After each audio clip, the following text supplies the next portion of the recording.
नमस्कार, मैं सुचेता वास्तु और एनर्जी रिसर्चर। आज हमारा विषय जो है वो है, हम चर्चा करेंगे ऐसी जड़ी बूटी, दिव्य जड़ी बूटी के ऊपर जो हमारे घर आंगन में रहती है और इसकी हमें जानकारी पूरी तरह प्राप्त नहीं है। लोक परलोक दोनों ही यात्रा में ही हमारे लिए सबसे महत्वपूर्ण स्थान रखती है।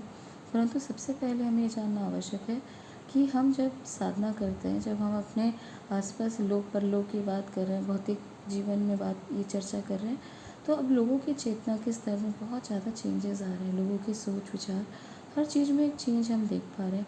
और ये बात जानना बहुत आवश्यक है कि जब हमारे मन में परिवर्तन आता है तो इसका बहुत बड़ा कारण चंद्रमा से है। चंद्रमा मन से जाता है। चंद्रमा मन का कारक होता है और सबसे महत्वपूर्ण है, चंद्रमा माँ का कारक भी होता है। जब हम माँ पत्री में देखते हैं किसी की माँ की स्थिति या किसी के माँ के साथ संबंध कैसे रहेंगे, तो हम चंद्रमा को ही देखते हैं। परंतु चंद्रमा का सबसे सुंदर और सबसे भव्य रूप है वो प्रकृति। इसीलिए जब भी चंद्रमा में कोई परिवर्तन आता है तो हाई टाइड, लो टाइड, प्रकृति में, हमारे शरीर में, महिलाओं के जो है पूरे रिप्रोडक्टिव ऑर्गन में चंद्रमा का सबसे महत्वपूर्ण स्थान दिया जाता है। और यही नहीं, चंद्रमा को हम जब मन के साथ देखते हैं, प्रकृति के साथ देखते हैं, तो ये जड़ी बूटी का एक बहुत महत्वपूर्ण केंद्र होता है। चंद्रमा जड़ी बूटी का भी हम बहुत एक साथ में इसका जो एक संबंध देखते हैं। और ये बहुत महत्वपूर्ण है कि जितना आप प्रकृति से जुड़ते हैं उतना ही आप अपने अंदर, अपने अंतर आत्मा से इसका कनेक्शन देख पाते हैं। और ये जो हम आपको जानकारी देने वाले हैं ये बहुत ही असाधारण है। लोग इसके बारे में जानना और इसके बारे में चर्चा करना भूल गए हैं। देखिए, लोग की बात जो हम बात कर रहे हैं भौतिक सुखों से जुड़ी हुई है, तो ये तो आपके लिए जानना बहुत आवश्यक है। प्रकृति का अगर सबसे दिव्य और भव्य अगर किसी जड़ी बूटी को कहा जाएगा तो वो है तुलसी। तुलसी को बहुत से लोग ये नहीं जानते, उसके दिव्य और उसके सबसे एकदम ऑस्पिशियस गुणों को लोग भूलते जा रहे हैं। ये ही नहीं जानते कि कंठी धारण ही क्यों की है।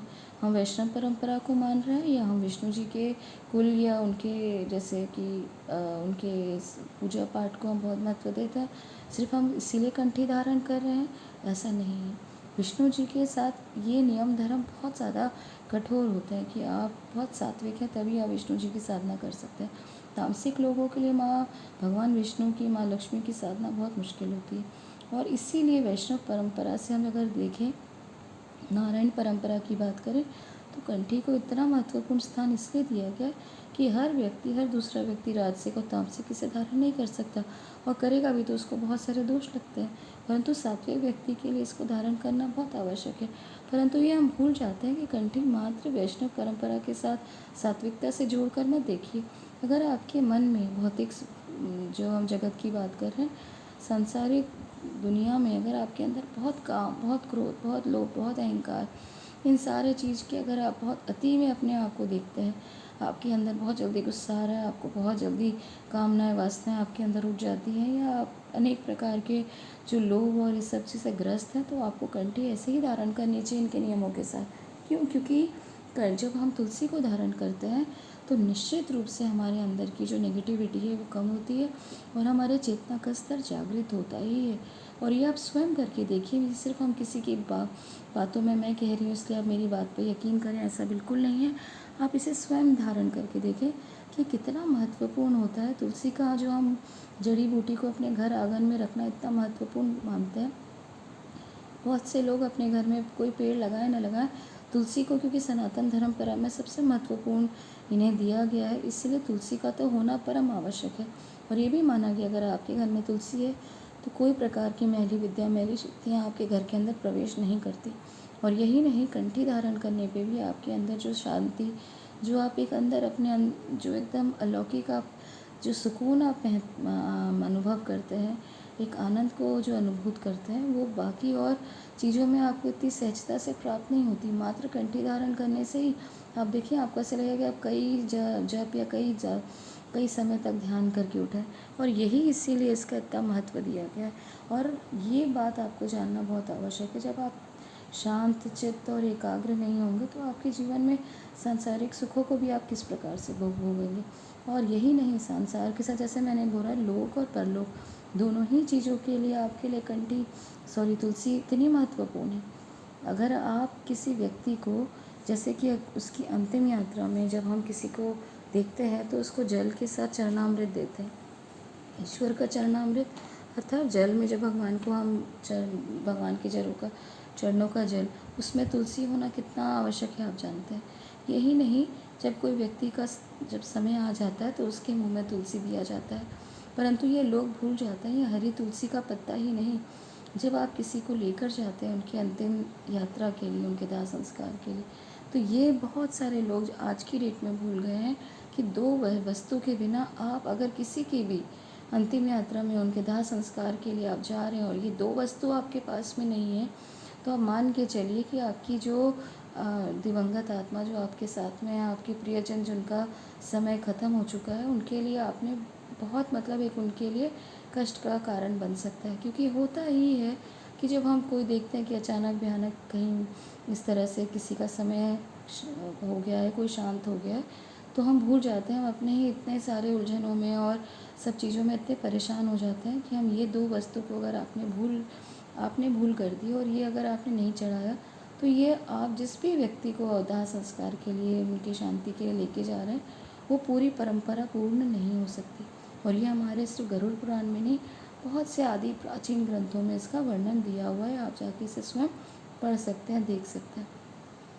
क्योंकि बहुत से लोग ये भूल गए हैं। जैसे गरुड़ पुराण की मैंने चर्चा की, गरुड़ पुराण ही हमें जीते जी पर पढ़ना चाहिए। अगर आप जीवित रहते एक बार आप गरुड़ पुराण का पाठ नहीं करते, तो ऐसा हमारे गरुड़ पुराण में ही लिखा है कि एक बार जीते जी इसको पढ़ना परम आवश्यक है। और आज जब लोगों की तेरहवीं होती है, उसके बाद में हम बटुकों को बुला के, तेरहवीं के समय आप देखे होंगे जब किसी को कोई शांत होता है, उसके बाद वहाँ बुला के इनको गरुड़ पुराण पढ़ाया जाना बटुकों के, या किसी ब्राह्मण पंडितों के द्वारा ये पढ़ाना, ये बिल्कुल उचित नहीं है। जो चीज़ें नियम दिए गए हैं तो आपको उसको एक बार पढ़ लेने में, आपके अपने जीवन के सनातन धर्म के नियमों को जो परंपराओं को पालन करने में कोई बहुत बड़ा समय नहीं लगता। और गरुड़ पुराण तो मात्र 1-1.5 घंटे में ही आप अच्छे से उसको पूरा पढ़ सकते हैं।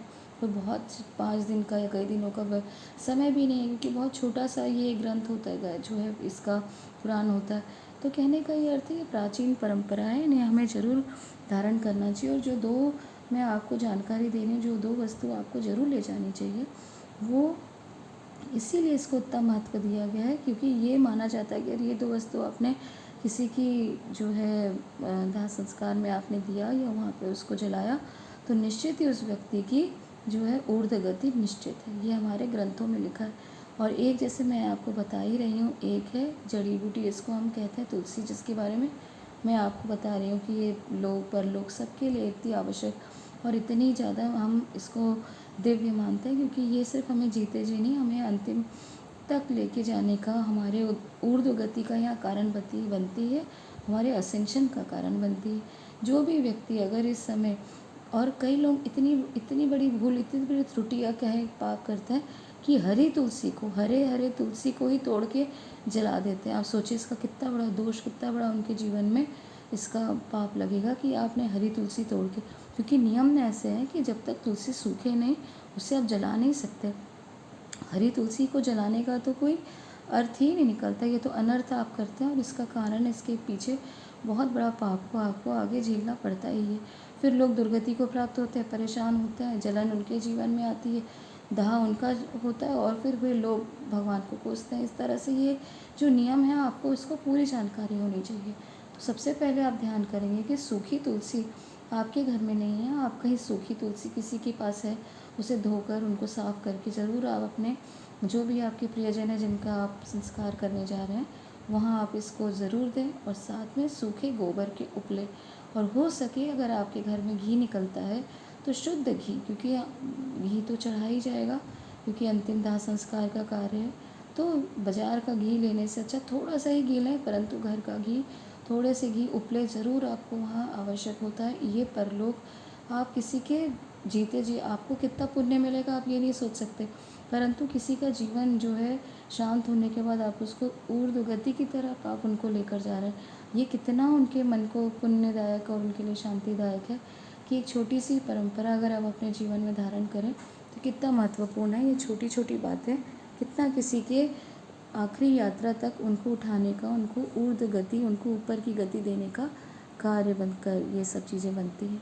तो कहने का ये अर्थ है कि जब हम इन टॉपिक पे चर्चा कर ही रहे हैं तो ये बात भी जानना हमारे लिए बहुत आवश्यक है, क्योंकि बहुत से लोग अपने ही पूरे प्राचीन नियमों को, ग्रंथों को पढ़ना क्या, उनको देखना समझना भी भूल गए।